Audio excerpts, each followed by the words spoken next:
You are looking at Julian's pronunciation guide, where we look at how to pronounce better some of the most mispronounced words in the world, like this other curious word. But how do you say what you're looking for today?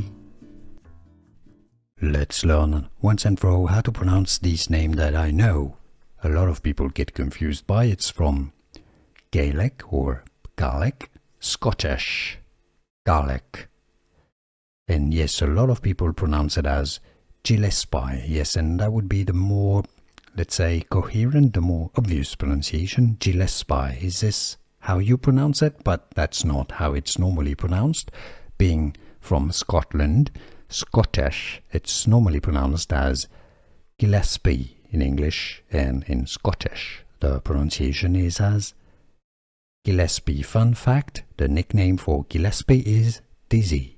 And now you know.